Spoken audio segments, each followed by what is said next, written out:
भिवानी में आयोजित हरियाणा प्रदेश कार्यकारिणी की बैठक में शामिल होकर लौटे प्रदेश के जन स्वास्थ्य एवं सहकारिता मंत्री डॉक्टर बनवारी लाल का बड़ा बयान। बोले, पार्टी आगामी लोकसभा व विधानसभा चुनाव में जीत के लिए पूरी तरह से आश्वस्त, नहीं है कोई भी चुनौती। प्रदेश सरकार अंत्योदय की भावना से गरीब कल्याण के लिए है प्रतिबद्ध। सरकार का पूरा फोकस गरीबों का कल्याण करना। केंद्र प्रदेश सरकार की ओर से चलाई जा रही सभी योजनाओं को घर घर पहुंचाएंगे भाजपा कार्यकर्ता।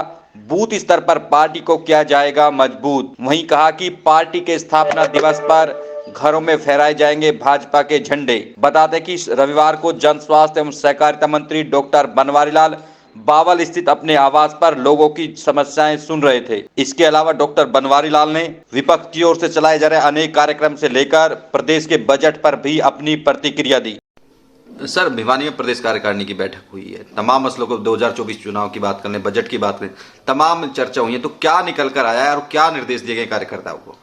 देखो, जिस तरह से अभी राष्ट्रीय कार्यकारिणी हुई थी तो उसमें जो गरीब कल्याण के ऊपर जो जोर दिया गया था वही एक मुद्दा मतलब हमारा है कि हम गरीब का कल्याण करें और उससे संबंधित जितनी भी प्रदेश के अंदर या देश के अंदर योजनाएं चल रही हैं प्रधानमंत्री जी द्वारा या मुख्यमंत्री जी द्वारा, उन सब का प्रचार प्रसार करें और जो भी हमारी इन योजनाओं से लाभार्थी हुए हैं उन लाभार्थियों के पास जाकर के उनका मतलब उनसे संपर्क करना। दूसरा ये कि हर बूथ पर अपना बूथ मतलब पन्ना प्रमुख बनाना, बूथ प्रमुख बनाना, ये सारी चीजें पार्टी ने बताई हैं क्योंकि 2024 का लोकसभा का चुनाव जल्दी ही आने वाला है। और उसके साथ साथ जो पार्टी की जो 6 तारीख को स्थापना दिवस है उसमें भी पार्टी का झंडा लगा के सभी अपने अपने घरों पे सभी पार्टी का स्थापना दिवस मनाएं।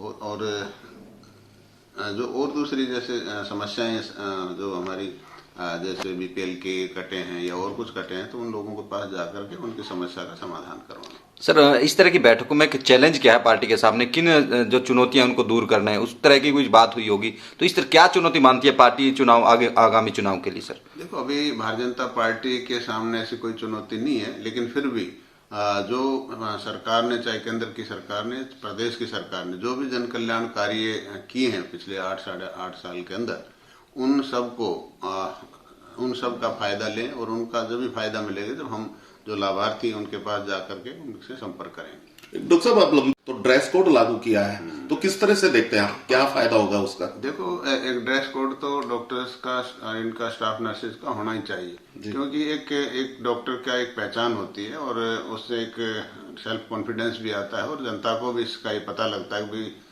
ये डॉक्टर है, स्टाफ नर्स है, तो ये ड्रेस कोड तो होना चाहिए। एक अभी भारत जोड़ो यात्रा तो खत्म हो गई, लेकिन एक इनेलो की अब जो है एक यात्रा और चल गई, तो वो कह रहे हैं कि भ्रष्टाचार बताएंगे, भाजपा का जो भ्रष्टाचार है वो जनता के बीच ले जाकर बताएंगे। क्या कहेंगे इस बार? देखो, अब चुनाव आ रहा है तो आपको पता है कि जितनी भी राजनीतिक पार्टियां सभी कोई किसी तरह का आंदोलन, किसी तरह का यात्रा, ये सब करते हैं और विपक्ष का काम होता है कि भ्रष्टाचार हो गया, बेरोजगारी बढ़ गई, ये समस्या, कानून व्यवस्था ठीक नहीं है, तो ये आगे आगे चुनाव के समय में होंगी। लेकिन आपको पता है कि जहां तक भ्रष्टाचार की बात है, हरियाणा के अंदर जो भी भ्रष्टाचार करता है उसके खिलाफ कार्रवाई भी हो रही है। इससे पहले की सरकारों में कोई कार्रवाई नहीं होती थी और आज आपने देखा होगा कि अभी एचसीएस का रिजल्ट आया है और एचसीएस का रिजल्ट आया है तो उसी दिन रिजल्ट आ गया। लोगों को मौका ही नहीं मिलता है कि वे किसी तरह का सेटिंग करें या किसी तरह का भ्रष्टाचार फैलाएं।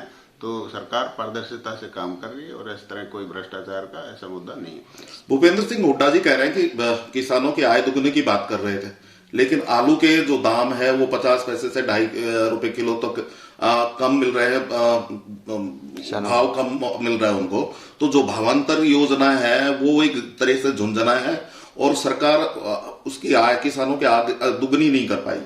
देखो, ऐसा नहीं है, आप भी देख रहे हो कि जितना प्रधानमंत्री फसल बीमा योजना के तहत, प्रधानमंत्री किसान सम्मान निधि के तहत जो पैसा किसानों को मिलता है और जो छोटे किसान हैं उनको इसकी महत्वता का पता है।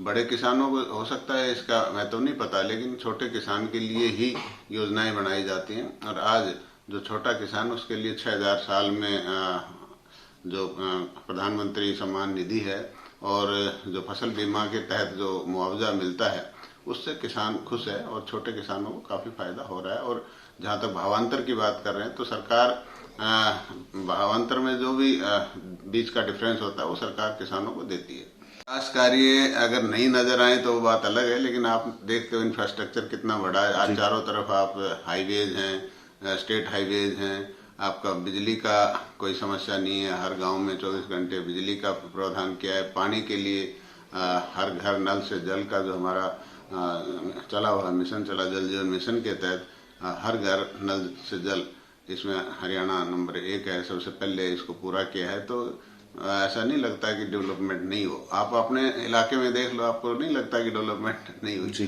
काफी डेवलपमेंट हुई है। सर, अभी आपने एचएस परीक्षा की बात की, तमाम रिजल्ट आ गए, पारदर्शिता की बात, सीईटी का एग्जाम हुए, काफी दिन हो गए, काफी यूथ वेट भी कर रहे हैं, आखिर परीक्षा कब तक हो पाएगी? क्योंकि सरकार के लिए चुनौती, चुनाव में भी जाना है और यूथ अभी तक उस भर्तियों का इंतजार कर रहा है। देखो, उसमें भी कुछ प्रक्रिया में कुछ कमियां हैं, वो प्रक्रिया पूरी होने के बाद जल्दी ही उसका एग्जाम करवाया जाएगा। सर, एक बजट 20 फेब से सेशन शुरू होना है, प्री बजट में चर्चा में आप भी मौजूद थे, तो क्या निकल कर रहा है और क्या उम्मीद करें हरियाणा बजट से? देखो, अभी माननीय मुख्यमंत्री जी सभी वर्गों से बजट से पहले चर्चा कर रहे हैं, चाहे उद्योगपति हों, चाहे आपके किसान हों, चाहे विधायक हों, चाहे सांसद हों, सभी से प्री बजट पर चर्चा कर रहे हैं। और इसका मकसद ये है कि हम विभाग के अंदर या हर विभाग के अंदर क्या नया करना चाहते हैं, तो उसके लिए बजट का प्रोविजन करना, यही इसका प्री बजट का डिस्कशन का मतलब है कि भाई हम नया कोई योजना बनाना चाहते हैं तो उसके बजट में प्रोविजन किया जाए। सर, नया क्या मिल सकता है हरियाणा को बात कर लें, क्योंकि आप भी पे पास 2 विभाग हैं, तो उसके हिसाब से बात करें तो देखो, जो भी जैसे विभाग है, हमारे पास पब्लिक हेल्थ है, एक कॉर्पोरेशन है, तो पब्लिक हेल्थ के अंदर भाई जो पानी की जो समस्या है, उस पानी के लिए भाई कई समस्या, हर घर नल से जल पहुंचना चाहिए, उसके लिए टेस्टिंग लैब होनी चाहिए, और अगर कहीं दिक्कत आए तो उसको एडिशनल टैंक होने चाहिए। इसी तरह कॉर्पोरेशन में जैसे हमारा हैफेड है, हैफेड के अंदर हम जैसे राइस मिल बनवा रहे हैं और हल्दी की एक मिल बनवा रहे हैं, और बाकी जैसे शुगर मिल्स हैं, शुगर मिल्स के अंदर हम एथेनॉल प्लांट लगा रहे हैं। तो ये सारी चीजें इसके अंदर हैं कि भाई आगे हम क्या करना चाहते हैं। कहने केंद्रीय बजट से प्रेरणा लेकर ये बजट आएगा? बिल्कुल, केंद्र से तो मिलती ही प्रेरणा। जिस तरह से केंद्र के बजट के सबका ध्यान रखा गया, इसी तरह सरकार भी हर वर्ग का ध्यान रखेगी, हरियाणा सरकार भी।